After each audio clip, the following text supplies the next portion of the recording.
बड़ा भाई गंगाराम बहुत अमीर था। उसके घर में किसी भी चीज की कमी नहीं थी। वही छोटा भाई सेवक राम बहुत ही भोला और नेक दिल इंसान था। उसके परिवार में उसकी पत्नी और एक बच्चा था। वह इतना गरीब था कि वह मिट्टी के मकान में रहता था। गंगाराम की पत्नी की 3 पुत्रियों के बाद पुत्र हुआ था, तो गंगाराम ने एक बड़ा प्रोग्राम रखा, जिसमें उसने गांव के और बाहर के बड़े बड़े अमीर लोगों को बुलाया था।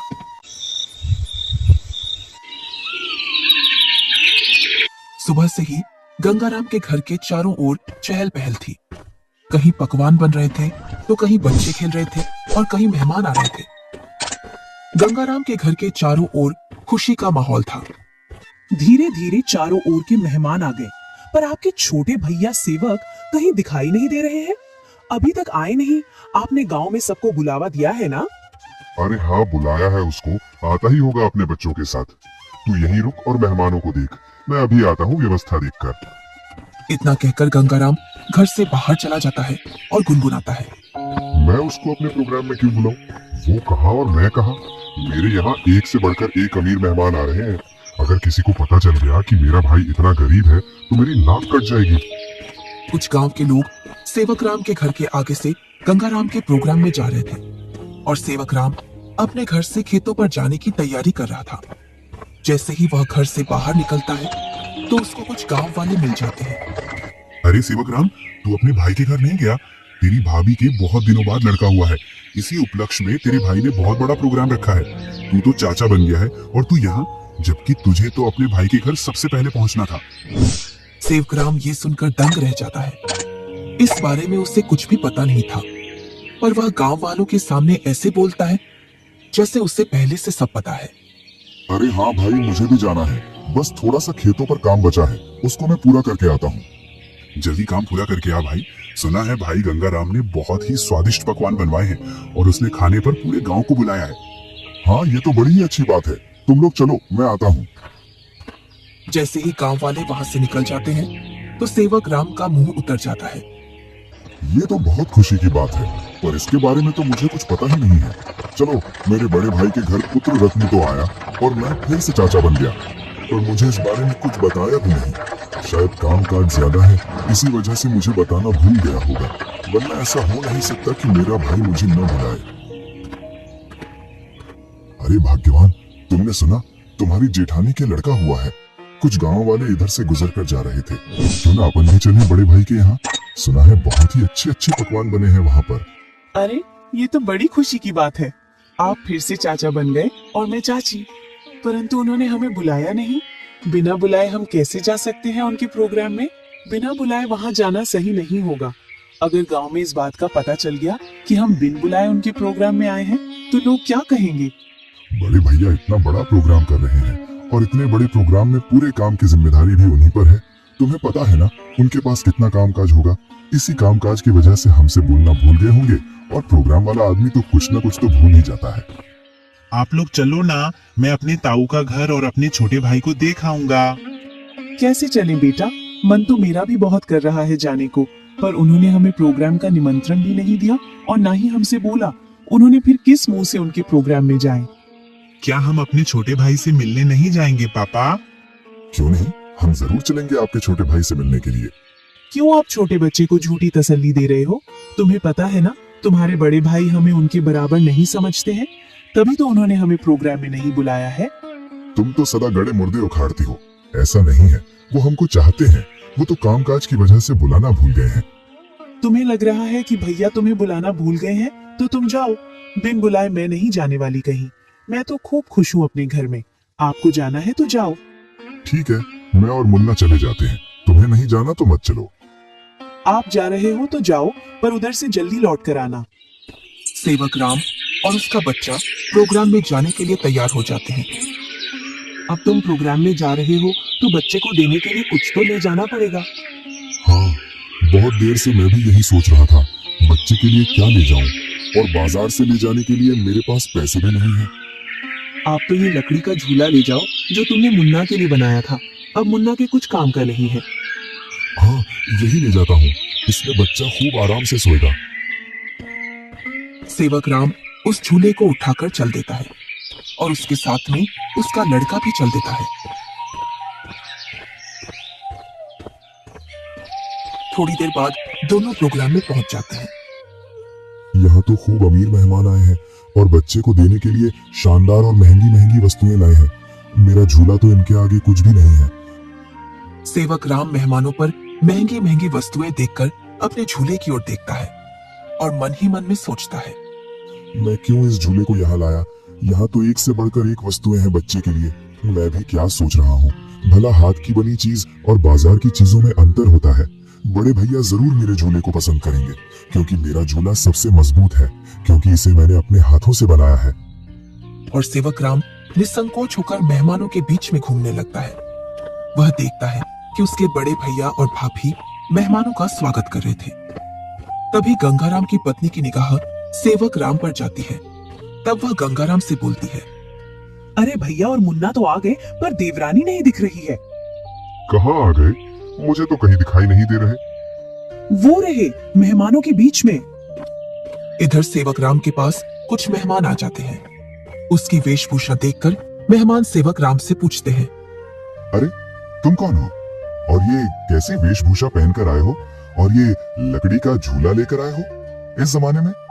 चलो तुम अपना परिचय दो, तुम कौन हो और यहाँ क्या कर रहे हो? इतना सुनकर सेवक राम संकोच में पड़ जाता है और मन ही मन सोचता है, अगर मैं इन्हें ये बताऊं कि मैं गंगाराम का छोटा भाई हूँ तो ये लोग क्या सोचेंगे? एक भाई इतना अमीर और एक भाई इतना गरीब कि वो प्रोग्राम में एक जोड़ी कपड़ा भी सही से पहनकर नहीं आ सकता है। इससे अच्छा तो मैं झूठ बोल दूं। मैं गंगाराम जी का मजदूर। अरे तुम इतना क्यों घबरा रहे हो? डरो मत, बेझिझक होकर बोलो। गंगाराम जी का मैं मजदूर मैं छोटा भाई हूँ। वह बहुत कोशिश करता है झूठ बोलने की, लेकिन उसके मुंह से सच निकल जाता है। क्या बोल रहे हो? तुम्हें पता है ना तुम गंगाराम जी को अपना भाई बता रहे हो? तुम्हें पता है ना वो कहाँ और तुम कहाँ? अपने आप को देखो और उनका प्रोग्राम देखो। इतने में ही गंगाराम वहां आ जाता है और बोलता है, क्या बोल रहा है ये तुम्हें अपना भाई बता रहा है कि तुम इसके भाई हो? मेरा भाई होता तो वो इस हालात में रहता। ये तो मेरा हारी है, हारी। इसको मैंने एक दिन प्यार से भाई क्या बोल दिया, मुझे अपना भाई बताने लगा। इतना सुनकर सेवक राम अपना सिर झुका लेता है। आप प्रोग्राम का आनंद लीजिए, चलो मैं और मेहमानों से मिलता हूँ। जी आप मिलिए, हम भी और परिचितों से मिल लेते हैं। चलो तुम यहाँ से बाहर चलो, मुझे तुमसे कुछ बात करनी है। दोनों भाई एकांत में चले जाते हैं। जब तुम्हें पता है मेरे यहाँ एक से बढ़कर एक मेहमान आए हैं, फिर भी तू प्रोग्राम में घुस आया मेरी नाक कटवाने के लिए। और ये क्या लेकर आया है मेरे लड़की के लिए? लकड़ी का झूला। इस झूले में सोएगा मेरा लड़का। मेरा लड़का तो मखमल के झूले में सोएगा। किसमें? मखमल के झूले में। जा यहाँ से, मुझे दिख मत जाना अब इस प्रोग्राम में। अगर कुछ खाना बचेगा तो मैं सुबह भिजवा दूंगा तेरे घर पर। और हाँ, साथ में अपने लड़के को भी ले जाना यहाँ से। मुन्ना की माँ ठीक बोल रही थी कि बिन बुलाए वहां मत जाओ। मेरी ही गलती है जो मैं बिन बुलाए यहाँ आ गया। सेवक राम अपने बच्चे को लेकर अपने घर की ओर चल देता है, बड़े ही उदास मन से। इतने में ही बच्चा बोलता है, पापा हम छोटे भैया से भी तो नहीं मिले और आप इतनी जल्दी घर चल रहे हो? सेवक राम थोड़ी हिम्मत करके अपने लड़के से बोलता है, बेटा हम शाम को आएंगे। खेतों पर कुछ काम बाकी रह गया था, वो मुझे याद आ गया है। उसे करके मैं आ जाऊंगा। उसके बाद चलेंगे हम तेरे छोटे भाई से मिलने के लिए। दोनों घर पहुंच जाते हैं। मुन्ना घर से बाहर बच्चों के साथ खेलने के लिए चला जाता है। इधर सेवक राम अपनी पत्नी को पूरी घटना सुना देता है और उसकी आंखों से आंसू छलक जाते हैं। पता नहीं ईश्वर की कैसी लीला है, आज भाई ने भाई को पहचानने से मना कर दिया। आप रोइए मत, ईश्वर एक दिन सब ठीक कर देगा। ईश्वर को भाइयों के बीच में इतना फासला भी नहीं रखना चाहिए कि वे एक दूसरे से ही दूर हो जाएं। आप इतना दुख मत मनाइए, सब ठीक हो जाएगा। आप बस ईश्वर पर विश्वास रखिए। तीनों सो जाते हैं।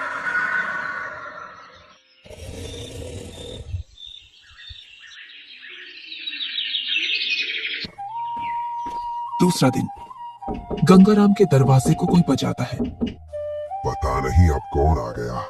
कल का इतना थका हारा हूँ, फिर भी लोगों को समझ में नहीं आता है और आकर दरवाजा खटखटाने लग जाते हैं। गंगाराम जैसे ही दरवाजा खोलता है तो वह देखता है कि सामने एक साधु खड़ा है। क्या है महाराज, क्यों दरवाजे को बजा रहे हो? कुछ नहीं बेटा, बड़े जोरों की भूख लगी है। बस थोड़ा सा खाना मिल जाता तो मेरी भूख मिट जाती। क्या खाना? यहाँ खाना मुफ्त में नहीं मिलता है, और ऐसी दोपहर में तुम्हें कहाँ से खाना ला कर दूं? बेटा, घर में कुछ तो होगा, उसमें से ही कुछ खाने को दे दो जिससे मेरी भूख शांत हो जाए। इतना बड़ा गांव है, तुम्हें मेरा ही घर मिला खाना मांगने के लिए? यहाँ कुछ नहीं है, चले जाओ यहाँ से। इतना कहकर गुस्से में गंगाराम दरवाजा बंद कर लेता है। ईश्वर तुम्हें सदा खुश रखे बेटा। इतना बोलकर साधु वहां से चला जाता है।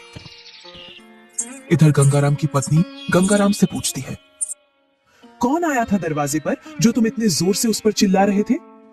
कोई नहीं, एक ढोंगी बाबा आया था दरवाजे पर, बोल रहा था खाना खिला दो, तो मैंने उससे मना कर दिया, यहाँ नहीं है खाना। तुम भी पता नहीं अब किस नशे में रहने लगे हो। कल का इतना सारा खाना बचा था, वो वैसे ही फेंकेगा, उसमें से कुछ खाना खिला देते। मैंने ये खाना गरीबों और ढोंगियों के लिए नहीं बनवाया है, ये खाना सिर्फ हम जैसे बड़े लोग ही खा सकते हैं। गंगाराम की पत्नी गुनगुनाते हुए वहां से अपने कमरे में चली जाती है। इनको तो पता नहीं अब किस बात का नशा आने लगा है, सीधे मुंह अब किसी से बात ही नहीं करते हैं। इधर साधु सेवक राम के घर के सामने पहुंच जाता है और बाहर से आवाज लगाता है, अरे घर में कोई है? अरे घर में कोई है? आवाज सुनकर सेवक राम घर में से बाहर निकल आता है। साधु को देखकर बोलता है, जी साधु महाराज, बताइए मैं आपकी क्या सेवा करूं? कुछ नहीं बेटा, बहुत तेज भूख लगी है, कुछ खाने को मिल जाए तो आत्मा तृप्त हो जाएगी मेरी। क्यों नहीं साधु महाराज, आइए आइए, जो कुछ हमारे घर में खाने के लिए मिलेगा हम आपको खिलवा देंगे। दोनों घर के अंदर चले जाते हैं। सेवक राम और साधु जमीन पर बैठ जाते हैं और सेवक राम अपनी पत्नी से बोलता है, अरे भाग्यवान, घर में कुछ हो तो खाने का साधु महाराज को ले आओ। सुबह की कुछ दाल रोटी रखी है और अभी खाना बनाने के लिए घर में कुछ भी नहीं है। अरे बेटी, तुम तो शर्माओ मत, जो घर में खाने का हो वही ले आओ, मैं तो खा लूंगा। सेवक राम की पत्नी जो घर में खाना था उसी खाने को गर्म कर लाती है। लीजिए साधु महाराज, गरीब के घर का खाना, हमारे पास तो खाने में यही है। अरे बेटी, तुम अपना मन इतना उदास मत करो, मैं तो ईश्वर की कृपा से जो मिलता है वही खा लेता हूँ, और तुम दोनों इतना उदास क्यों हो? कोई समस्या है आपके यहाँ? साधु महाराज, खेतों में इतना काम कर रहा हूँ, उतनी ही गरीबी आ रही है, गरीबी कम होने का नाम ही नहीं ले रही है। अब तो स्थिति ऐसी हो गई है, 2 वक्त का खाना भी बड़ी मुश्किल से मिलता है। पता नहीं ईश्वर हमारी कौन सी परीक्षा ले रहा है। ये कोई बीमारी तो है नहीं जिसका मैं आपको सही उपचार बता दूं बेटा, बस ईश्वर पर विश्वास रखो, सब सही हो जाएगा। फिर भी मुझे लगता है तुम मुझे तुम्हारी समस्या सही से बता नहीं रहे हो। इतना सुनकर सेवक राम और सेवक राम की पत्नी साधु महाराज को पूरी बात बता देते हैं कि किस प्रकार गंगाराम ने उनके साथ भेदभाव किया। साधु खाना खा लेता है। पता नहीं आपको हमारे हाथ का खाना कैसा लगा, सही लगा या नहीं? बेटी, तुम अपना मन उदास मत करो, तुम तो अन्नपूर्णा हो और तुम्हारे हाथ का खाना बहुत ही स्वादिष्ट है। इतना सुनकर सेवक राम की पत्नी खुश हो जाती है। तुमने बेटा आज मेरी आत्मा तृप्त कर दी है। अगर तुम आज मुझे भोजन नहीं देते तो पता नहीं आज भूख की वजह से मेरा क्या होता। साधु अपने थैले में हाथ डालता है और उसमें से एक पोटली निकालता है। इसमें क्या है साधु महाराज? ये पोटली बेटा बीजों का भंडार है।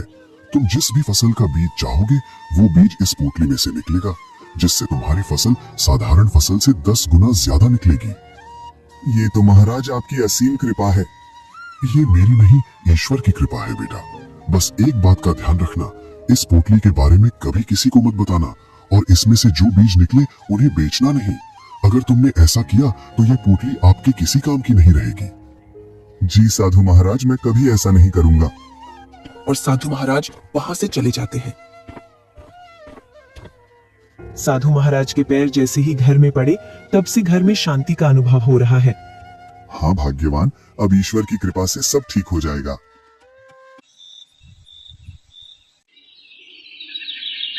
जैसे ही सेवक राम ने अपने खेतों में उन बीजों की बुआई की तो चारों ओर सेवक राम की फसल के ही चर्चे थे। इधर गंगाराम अपने धन के घमंड में जी रहा था, जिससे वह किसी से भी सीधे मुंह बात नहीं करता था।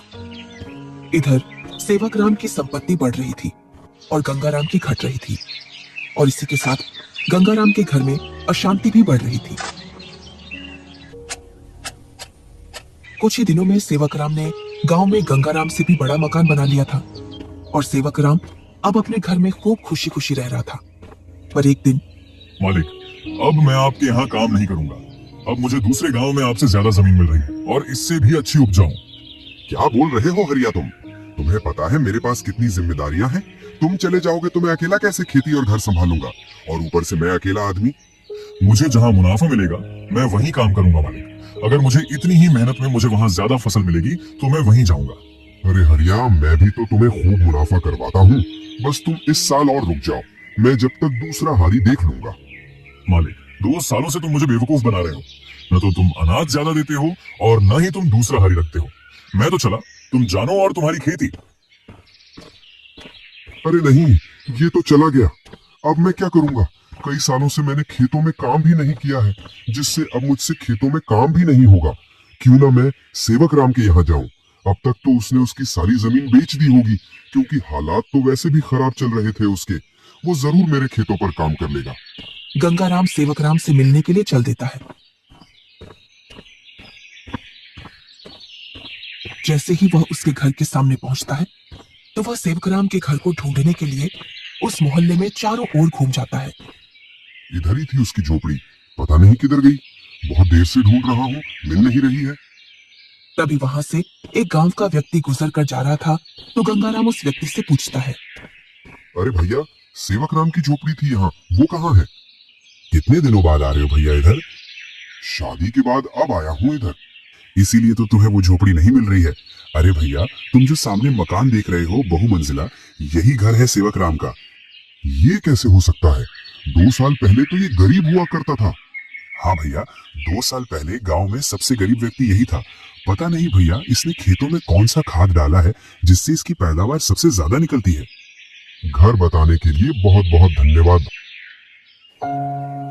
और गंगाराम उस घर के अंदर चला जाता है। जैसे ही सेवक राम अपने बड़े भैया को घर के अंदर देखता है तो वह बहुत खुश होता है। अरे मुन्ना की माँ, वो देखो हमारे घर में कौन आया है। बड़े भैया, आओ भैया बैठो। अरे, तुमने इतना शानदार घर कैसे बनाया? तुमने तो पूरा ही नक्शा बदल दिया। बहुत ही शानदार घर बनाया है। कहीं तुमने चोरी चपाटी करके तो ये घर नहीं बनाया? नहीं भैया, मैंने कोई चोरी नहीं की है। ये तो मैंने अपनी मेहनत से बनाया है। ऐसी मेहनत तो तू पहले भी करता था, पर पहले तो तूने ऐसा मकान बनाया ही नहीं। भैया, आपसे क्या छुपाना, जब आपका प्रोग्राम था उसके एक दिन बाद हमारे घर पर एक साधु आया था। उसको हमने पेट भर खाना खिलाया था। आज उनके आशीर्वाद की वजह से ये सब है हमारे पास। इतना सुनकर गंगाराम का सिर घूम जाता है और उसकी आंखों तले सब सीन आ जाता है कि किस प्रकार उसने उस साधु को भगाया था। वो साधु तो सबसे पहले मेरे घर आया था। इसका मतलब ये सारा धन मेरा हुआ? क्या बोल रहे हो भैया? ये तो मैंने अपनी मेहनत से खड़ा किया है, ना कि जादू से। ये सब तुझे साधु के आने बाद ही मिला है ना? तो इस गांव में सबसे पहले साधु मेरे घर आया था। अगर मैं उसे खाना खिला देता तो ये सारी संपत्ति मेरी होती। इसका मतलब तूने मेरे अधिकार की संपत्ति छीनी है। ये तुम मुझ पर गलत इल्जाम लगा रहे हो भैया। मैं उस साधु को ढूंढ कर लाता हूँ और साधु से तेरे सामने बुलवाता हूँ कि इस संपत्ति पर किसका हक है। और गुस्से में गंगाराम वहां से निकल जाता है। कई दिनों तक वह उस साधु को खोजता है। बड़ी मुश्किल से एक जंगल में तपस्या करते हुए वह साधु मिल जाता है। साधु महाराज प्रणाम। कौन हो बेटा जो तुम मेरी तपस्या में व्यवधान डाल रहे हो? मैं गंगाराम हूँ। आज से 2 वर्ष पूर्व तुम मेरे घर आए थे खाना खाने के लिए, जब तुम्हें जोरों की भूख लग रही थी। तुम तो वही हो ना जिसने खाना देने से मना कर दिया था? हाँ, पर उस संपत्ति पर पहला हक मेरा बनता है जो तुम मेरे भाई को देकर आए हो, क्योंकि तुम खाना मांगने सबसे पहले मेरे घर आए थे। कौन सी संपत्ति? मैंने तो उसे सिर्फ आशीर्वाद दिया था, क्योंकि उसने बड़े ही सम्मान के साथ खाना खिलाया था, और वो धन तो उसकी मेहनत और ईमानदारी का फल है। इतना सुनकर गंगाराम गुस्से में साधु से बोलता है, साधु, तुम मेरे साथ अन्याय कर रहे हो, क्योंकि उसकी संपत्ति पर पहला अधिकार मेरा है, क्योंकि तुम सबसे पहले मेरे द्वार पर आए थे। अगर तुम मुझे ये पहले ही बता देते कि मैं तुझे और भी अमीर बना दूंगा तो मैं तुम्हें उससे भी अच्छा भोजन कराता। उसने क्या खिलाया होगा आपको? सूखी रोटी? गंगाराम साधु से बहुत वाद विवाद करता है और गुस्से में साधु से बोलता है, जिससे साधु को क्रोध आ जाता है। बालक, तुम तुमने मेरी सब्र की सीमा खत्म कर दी है। तुम मेरे श्राप से अब बच नहीं सकते हो। इतना सुनकर गंगाराम के होश उड़ जाते हैं। इतने में ही सेवक राम और गंगाराम की पत्नी आ जाती है। क्षमा कीजिए साधु महाराज, क्षमा कीजिए। अरे बेटी, तुम क्यों माफी मांग रही हो? मेरे पति थोड़े उग्र हैं, उनको पता नहीं है किससे कैसे बात करना है।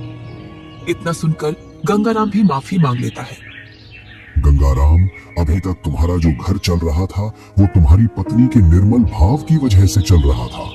अब तुम अपने लालच को छोड़ दो और दोनों भाई साथ साथ रहो, क्योंकि तुम्हारा छोटा भाई बहुत ही ईमानदार है। जी साधु महाराज। तुम्हें कैसे पता चला मैं यहाँ हूँ? आप जिस दिन साधु महाराज की खोज में निकले उसी दिन भैया मेरे पास पहुंच गए थे और उन्होंने आपके बारे में मुझे सब बता दिया था। भाई हो तो तेरे जैसा, मेरे जैसा भाई किसी को भी नहीं मिले।